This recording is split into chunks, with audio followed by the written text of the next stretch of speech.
सभी दिल्ली वासियों को नमस्कार। कोरोना के केसेस बहुत तेज़ी से बढ़ रहे हैं और पिछले 24 घंटे में अभी जो रिपोर्ट आई है मेरे पास, उस पिछले 24 घंटे में 13,500 केसेस हो गए हैं। ये रिपोर्ट अभी थोड़ी देर में, और रिपोर्ट में और काफ़ी सारा डेटा होता है तो थोड़ी देर बाद रिलीज़ होगी रिपोर्ट। 13,500 केसेस काफ़ी ज़्यादा हैं। नवंबर में जो पीक आई थी उसमें 8,500 केस थे, उसके मुकाबले 13,500 केसेस ऑलरेडी हमारे हो गए हैं। इस बार जो वेव है, बहुत हम सब जानते हैं बहुत ख़तरनाक वेव है। इसमें यूथ काफ़ी ज़्यादा अफेक्ट हो रहा है इस वाली वेव में, और इस वाली वेव में बच्चे भी अफेक्ट हो रहे हैं।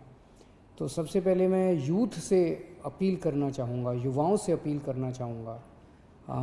अभी हमारे पास जो डेटा पिछले 10-15 दिन का डेटा है वो ये दिखाता है कि 45 साल से कम उम्र के जो लोग, जो कोरोना के पेशेंट्स अभी तक आए हैं, उसमें 65% पेशेंट 45 साल से कम उम्र के हैं। तो मैं सभी यूथ से अपील करना चाहूँगा, एक तो आप हमारे लिए, आप देश के लिए बहुत कीमती हैं, हमारे युवा देश के लिए बहुत कीमती हैं, आप लोग अपने परिवार के लिए बहुत कीमती हैं। आपकी ज़िंदगी, आपका स्वास्थ्य, आपकी हेल्थ, आपकी सुरक्षा हम सब लोगों के लिए बेहद ज़रूरी है। इसीलिए मेरी आप सबसे अपील है, मैं समझ सकता हूँ कि आपको, आपके ऊपर अपने माँ बाप की जिम्मेदारी है, आपके ऊपर अपने पति की, पत्नी की जिम्मेदारी है, आपके ऊपर बच्चों की जिम्मेदारी है, आपको घर से निकलना पड़ता है उन जिम्मेदारियों को पूरा करने के लिए। आपको घर से निकलना पड़ता है अपने 2 जून की रोटी कमाने के लिए, अपनी ज़िंदगी चलाने के लिए। लेकिन जब घर से निकलें, एक तो तभी निकलें जब ज़रूरी हो, और दूसरा, घर से जब निकलें तो सारे कोविड प्रोटोकॉल्स को फॉलो करें। उसकी बड़ी कड़ाई के साथ आपको उसको फॉलो करना है, मास्क पहन के रखना है, अपनी सुरक्षा अपने हाथ में है। और दूसरा, अगर आप 45 साल से ऊपर की उम्र के हैं तो तुरंत जाके इंजेक्शन लगवा लीजिए। इंजेक्शन सारे सरकारी अस्पतालों में फ्री है, और सरकारी अस्पतालों को हमने, कई सारे अस्पतालों को 24 घंटे हम लोगों ने खोला हुआ है। तो युवाओं से खासकर मेरी अपील है, बच्चों की सुरक्षा हमारे लिए बेहद ज़रूरी है। और अभी सीबीएसई के एग्ज़ाम आने वाले हैं। 6 लाख बच्चे दिल्ली में सीबीएसई के एग्ज़ाम में बैठेंगे। 1 लाख के करीब टीचर्स इसमें शामिल होंगे। ये बहुत बड़े हॉटस्पॉट्स बन सकते हैं, बहुत बड़े स्तर के ऊपर कोरोना फैल सकता है। बच्चों की ज़िंदगी, बच्चों की सेहत, बच्चों का स्वास्थ्य हमारे लिए बहुत ज़रूरी है। मेरी हाथ जोड़ के केंद्र सरकार से अपील है कि सीबीएसई के एग्ज़ाम्स को कैंसिल किया जाए, और इसके एवज़ में कोई और तरीके निकाले जा सकते हैं, या तो ऑनलाइन का कोई तरीका, या इंटरनल असेसमेंट करके उसके बेसिस के ऊपर इस बार बच्चों को पास किया जा सकता है। लेकिन सीबीएसई के एग्ज़ाम कैंसिल करने बहुत ज़रूरी हैं। मैं और कई देशों के उदाहरण देख रहा था, कई देशों ने, जहाँ जहाँ सेकेंड वेव का प्रकोप आया है, कई देशों ने अपने अपने एग्ज़ाम्स कैंसिल कर दिए हैं। हमारे देश के अंदर कई राज्य सरकारों ने अपने अपने एग्ज़ाम्स कैंसिल कर दिए हैं। मेरी केंद्र सरकार से अपील है कि सीबीएसई के एग्ज़ाम्स कैंसिल किए जाएं। पिछले कुछ दिनों से, और ख़ासकर कल, हमने बहुत बड़े स्तर के ऊपर, जैसा मैंने कहा था कि हम लॉकडाउन नहीं लगाना चाहते, हमारा पूरा प्रयास है कि हेल्थ इंफ्रास्ट्रक्चर जो है वो काबू में रहे। तो कल बड़े स्तर के ऊपर हमने बहुत बड़ी प्लानिंग की, सभी ऑफिसर्स ने और मेडिकल स्टाफ ने बैठ के। तो बड़े बड़े हॉस्पिटल्स के साथ हम बैंक्वेट हॉल्स और होटल्स को अटैच कर रहे हैं, ताकि मान लीजिए किसी अस्पताल के अंदर 100 बेड हैं और उसके साथ हमने एक बैंक्वेट हॉल अटैच कर दिया, उस बैंक्वेट हॉल में भी 100 बेड हैं। तो जो थोड़े से कम बीमारी वाले मरीज होंगे उनको फिर बैंक्वेट हॉल में शिफ्ट कर देंगे। अस्पतालों में केवल और केवल सीरियस मरीज ही रखे जाएं। अगर किसी को केवल ऑक्सीजन की ज़रूरत है तो ऑक्सीजन तो हम बगल में, जैसे एलएनजेपी के सामने एक बैंक्वेट हॉल है, उस बैंक्वेट हॉल के अंदर अगर ऑक्सीजन का भी इंतजाम कर देंगे तो ऑक्सीजन की अगर केवल किसी को ज़रूरत है तो वो बैंक्वेट हॉल में भी उसका इलाज हो सकता है। तो इस तरह से बहुत बड़े स्तर के ऊपर हम बेड्स की कैपेसिटी क्रिएट कर रहे हैं। कुछ हॉस्पिटल्स को, सरकारी भी और प्राइवेट भी, कुछ हॉस्पिटल्स को हम लोगों ने 100% कोविड डिक्लेयर किया है। मैं इस बारे में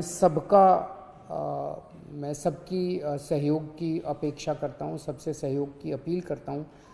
मैं उम्मीद करता हूँ कि सभी हॉस्पिटल वाले, सभी के मैनेजमेंट और सभी लोग इसमें हमारी मदद करेंगे। मैं समझ सकता हूँ कि जो दूसरी नॉन कोविड बीमारियाँ हैं, अभी भी दिल्ली में केवल ये 14 नहीं है, बहुत सारे हॉस्पिटल्स हैं, लेकिन दिल्ली में अगर किसी जो प्लान्ड सर्जरीज़ हैं अपनी, जैसे मान लीजिए किसी को नी रिप्लेसमेंट कराना है, किसी को, ये महीना 2 महीना 3 महीना डिले हो सकते हैं। जो इमरजेंसीज़ होंगी दिल्ली में, उसके लिए अभी भी सफिशेंट कैपेसिटी है अपने पास नॉन कोविड बीमारियों के लिए, कई सारे अस्पताल अभी भी हैं। लेकिन जो प्लान्ड सर्जरीज़ हैं वो ज़्यादा होती हैं, इमरजेंसीज़ कम होती हैं, वो अब हम थोड़ा सा डिले कर लें। दूसरी चीज़, इस टाइम जैसा मैंने कहा कि सबसे इम्पॉर्टेंट हमारे लिए होगा कि हम अपनी अस्पताल की मैनेजमेंट को कितना कड़ाई के साथ हम इसको ठीक कर रख पाते हैं। अगर हमने हॉस्पिटल्स की और हेल्थ इंफ्रास्ट्रक्चर के मैनेजमेंट को ठीक कर लिया तो हम इस वेव को बहुत आसानी के से, बहुत अच्छे से हम इसको पार पाएंगे। तो हमने एक और एक्सरसाइज कल से शुरू की है कि एक एक पेशेंट जो हॉस्पिटल्स के अंदर हैं उनको ये देखा जा रहा है कि अगर ये हॉस्पिटल, डॉक्टर्स चेक कर रहे हैं, सभी डॉक्टर्स चेक कर रहे हैं कि अगर वो पेशेंट घर में ट्रीट हो सकता है तो उस पेशेंट से रिक्वेस्ट की जा रही है कि आप अस्पताल का बेड खाली कर दीजिए, आपका घर चले जाइए। घर पे हम घर पे जब आपको भेज रहे हैं तो अपना पल्ला नहीं झाड़ रहे, हाथ नहीं झाड़ रहे, हम घर के ऊपर अंदर भी, आप जब घर जाएंगे आपकी हम कांस्टेंट मॉनिटरिंग करेंगे, हमारे डॉक्टर्स आपको लगातार फ़ोन करते रहेंगे। आप जब घर जाएंगे आपको ऑक्सीमीटर देके भेजेंगे, अगर आपकी घर में बीमारी जरा सी भी गड़बड़ हो गई तो वापस आपको हॉस्पिटल ले आएंगे। तो हॉस्पिटल में, प्राइवेट में भी और सरकारी में भी हम डॉक्टर्स की टीम्स, वहीं लोकल डॉक्टर्स की टीम्स एनालाइज कर रही हैं हर हॉस्पिटल की कि अगर आपको बेड की ज़रूरत नहीं है तो आपसे रिक्वेस्ट किया जाएगा कि आप घर जाके अपना इलाज करा लीजिए या बगल के बैंक्वेट हॉल में या वो दूसरे होटल में शिफ्ट हो जाइए। इसमें मेरी सबसे रिक्वेस्ट है कि आप डॉक्टर्स की सलाह के मुताबिक उनके साथ कोऑपरेट करें, उसमें ज़िद ना करें, बिकॉज़ हमें पूरी दिल्ली को संभालना है। हमारे लिए हर जान कीमती है, आपकी जान भी कीमती है, इनकी जान भी कीमती है, इनकी जान भी कीमती है, सबकी जान अपने को इस टाइम बचानी है, सबकी स्वास्थ्य की चिंता करनी है।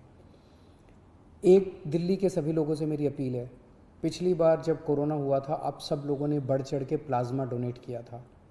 पिछले 3-4 महीने कोरोना का प्रकोप कम हो गया था, लोगों ने प्लाज्मा डोनेट करना बंद कर दिया, प्लाज्मा की डिमांड भी बहुत कम हो गई। अभी स्टॉक में प्लाज्मा बहुत कम है और डेली प्लाज्मा की बहुत ज़्यादा डिमांड आ रही है।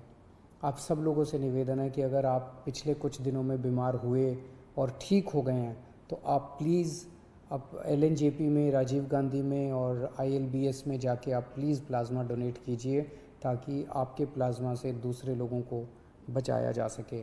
यही टाइम है जब हमें एक दूसरे की मदद करनी चाहिए। अपना स्वार्थ छोड़ के, चाहे पड़ोसी की मदद है, चाहे दिल्ली में किसी और की मदद है, चाहे देश में किसी की मदद है, हम सब लोग अगर मिल के एक परिवार की तरह, मैं बार बार कहता हूँ ना कि दिल्ली वाले हम सब एक परिवार हैं, अगर हम एक परिवार की तरह काम करेंगे तो हमने जैसे 3 वेव, पिछले 1 साल में 3 वेव का मुकाबला किया था, ये चौथी वेव का मुकाबला भी हम सक्सेसफुली कर लेंगे। नमस्कार।